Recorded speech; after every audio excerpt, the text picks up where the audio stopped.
നമസ്കാരം. രേണു സുധിയുമായി ബന്ധപ്പെട്ടിട്ട് ഏറ്റവും നിർണായകമായ ഒരു കാര്യം കൂടി സംഭവിച്ചിരിക്കുന്നു. രേണു സുധിയുടെ മകൻ 5.5 വയസ്സുകാരൻ ഋദ്ധപ്പൻ എന്ന് പറയുന്ന കുട്ടിയുടെ സുരക്ഷിതത്വം രേണു സുധിയുടെ കയ്യിൽ ഭദ്രമല്ല എന്ന ആശങ്കയിൽ മേൽ ചൈൽഡ് ഹെൽപ്പ് ലൈന് പരാതി ലഭിച്ചിരിക്കുന്നു. അങ്ങനെ ഒടുവിൽ രേണു സുധിയുടെ പേരിൽ ചൈൽഡ് ലൈൻ കേസ് എടുത്തിരിക്കുകയാണ്.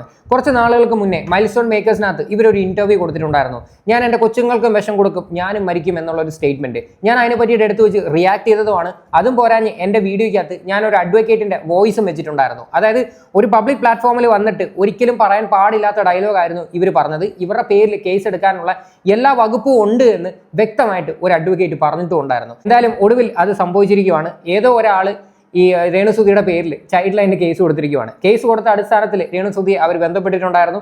അവിടെ ചെല്ലണമെന്നൊക്കെയാണ് പറഞ്ഞിരിക്കുന്നത്. നേരിട്ട് കണ്ട് ഇതിനെ പറ്റിയിട്ടുള്ള വിശദമായിട്ടുള്ള വിവരങ്ങൾ അവരെ ബോധിപ്പിക്കണമെന്ന് പറഞ്ഞിട്ടുണ്ട്. ഇനി ഇവർ കൊടുക്കുന്ന എക്സ്പ്ലനേഷൻ അവർക്ക് കൺവിൻസിങ് അല്ലെങ്കിൽ തീർച്ചയായിട്ടും ആ കൊച്ചിനെ അവരുടെ അടുത്ത് നിന്ന് മാറ്റുകയും ചെയ്യും. ഇതൊക്കെയാണ് നടക്കാൻ പോകുന്നത്. കാര്യം കഴിഞ്ഞ ദിവസം വന്നിരുന്നുള്ള വെല്ലുവിളി നിങ്ങൾക്ക് എല്ലാവർക്കും അറിയാമല്ലോ. കൊച്ചിനെ നിങ്ങൾ വേണേ വന്ന് നോക്കിക്കോ, കൊച്ചിന്റെ സംരക്ഷണ ആര് ഏറ്റെടുക്കും എന്നൊക്കെയുള്ള രീതിയിൽ ഇവർ വന്ന് സംസാരിച്ചിട്ടുണ്ടായിരുന്നു. അതായത് യാതൊരു ബോധവുമില്ല.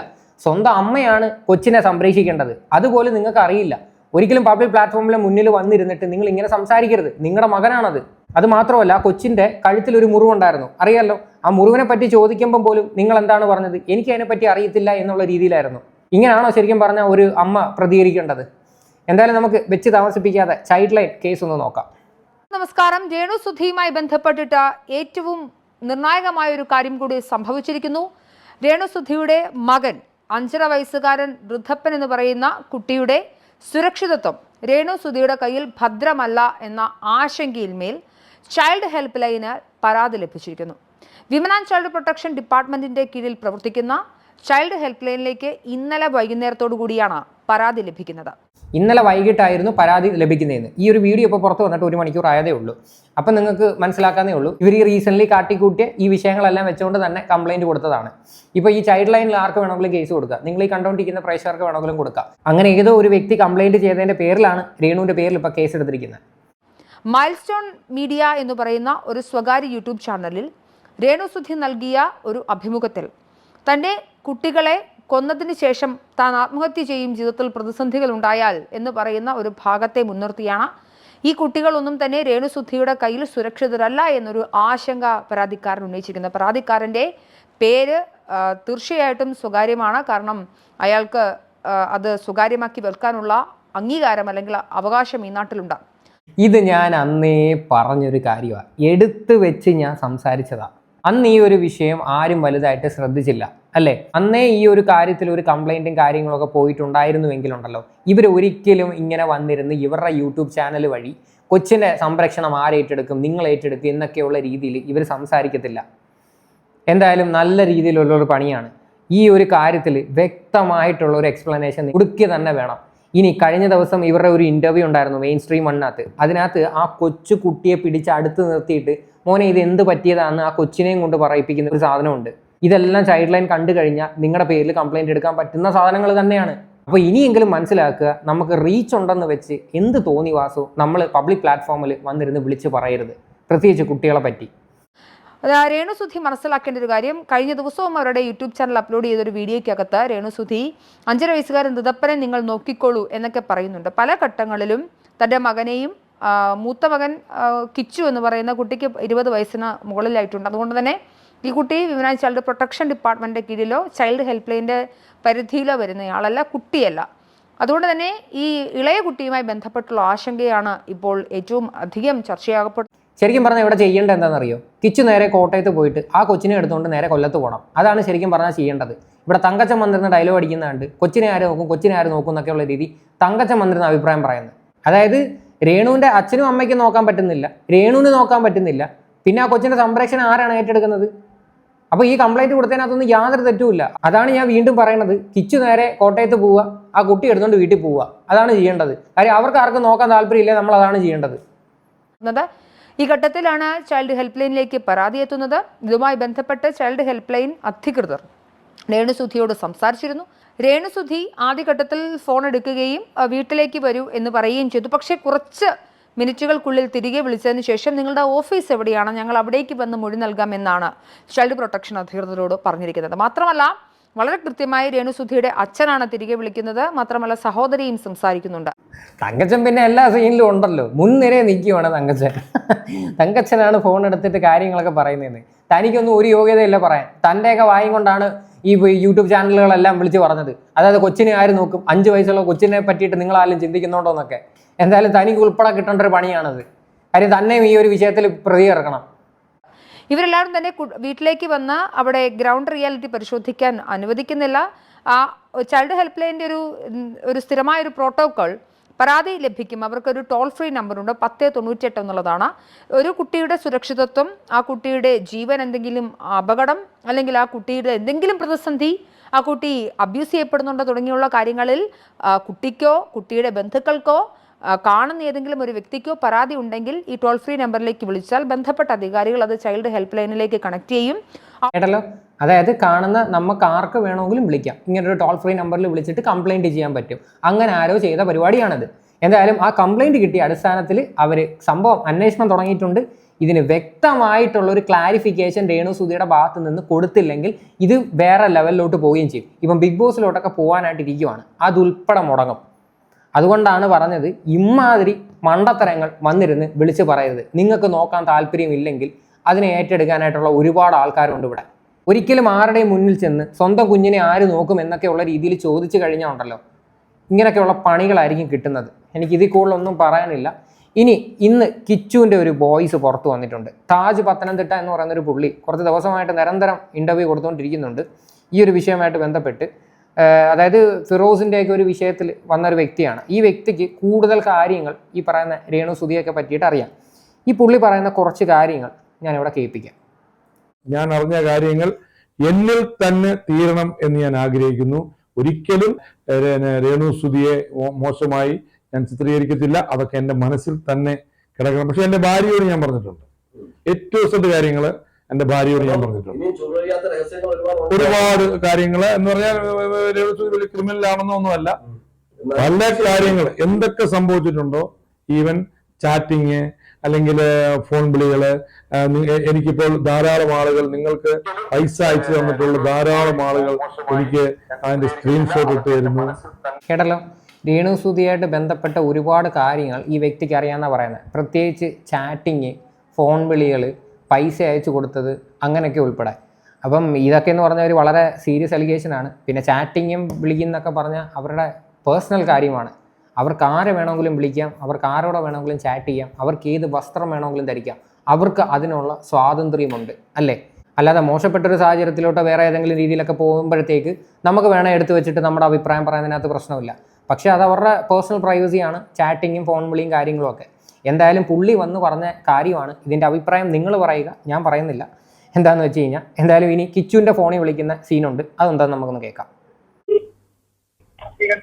ഹലോ, കിച്ചുമോനെ, താജ് മാമനാ. പറഞ്ഞു. ഞാൻ നിന്നെ ഇന്നലെ എത്ര പ്രാവശ്യം വിളിച്ചു മോനെ? ഞാനേ ആന്ധ്രാപ്രദേശിലൊക്കെ ആയിരുന്നു, പോയിട്ട് വന്നേ ഉള്ളായിരുന്നു. ആന്ധ്രാപ്രദേശിൽ എവിടെ പോയ മോനെ? എവിടെ പോയ ആന്ധ്രാപ്രദേശില്? കാളഹസ്തിയിൽ അമ്പലത്തിൽ പോയി. മോനെ, ഞാന് എന്നെ ഈ പിന്നെ പപ്പായ്ക്ക് എന്നെ പിടിച്ചിടേണ്ട കാര്യം ഉണ്ടായിരുന്നു മോനെ, നോർത്ത് പോയി. ഞാൻ ഒന്നിനുമില്ല. കറക്റ്റാണ്, ആ പയ്യന് ഇതിനകത്തൊന്നുമില്ല. അവൻ ഇതിനെ പറ്റിയിട്ട് സംസാരിക്കാൻ താല്പര്യമില്ല. ഞാൻ എന്നോട് പേഴ്സണലി പറഞ്ഞ 1-2 കാര്യം മാത്രമാണ് ഞാൻ നിങ്ങളുടെ അടുത്ത് ഷെയർ ചെയ്തത്. ഞാൻ വേറെ ഒന്നും ഞാൻ ഷെയർ ചെയ്തിട്ടില്ല. കാര്യം ആ ഒരു പയ്യന് എന്തെങ്കിലും നിങ്ങളുടെ അടുത്ത് പറയാൻ താല്പര്യമുള്ള സമയത്ത് അവൻ വന്ന് പറയട്ടെ, അതല്ലേ ഏറ്റവും നല്ലത്. പക്ഷെ ഇതിനകത്ത് കുറച്ച് കാര്യങ്ങൾ കിച്ചു പറയുന്നുണ്ട്. അതായത് ഈ താജ് എന്ന് പറയുന്ന പുള്ളി പറയുന്നുണ്ട്, കിച്ചു നിന്നെ പറ്റി എന്തെല്ലാം കുറ്റങ്ങളാണ് എൻ്റെ അടുത്ത് പറയുന്നതെന്ന് അറിയാവോ എന്നൊക്കെ ചോദിക്കുമ്പം കിച്ചു വളരെ വ്യക്തമായിട്ട് എടുത്ത് പറയുന്നുണ്ട്, എനിക്കറിയാം മാമ, എനിക്കറിയാതെന്ന്. അപ്പോൾ അതിനകത്ത് നിന്ന് ഒരുപാട് കാര്യങ്ങൾ നിങ്ങൾ മനസ്സിലാക്കുക. അല്ല മോനെ, ഞാൻ മോനറിയാമല്ലോ, ഞാൻ മാമൻ സഹായിച്ചിട്ടുണ്ടോ ഇല്ലയോ? ആ സഹായിച്ച് എന്നെ സാറേന്ന് വിളിച്ച് പപ്പ എന്നെ എന്തെല്ലാം പറഞ്ഞു എന്നുള്ളത് മോനെ ഓർത്ത് നോക്കി.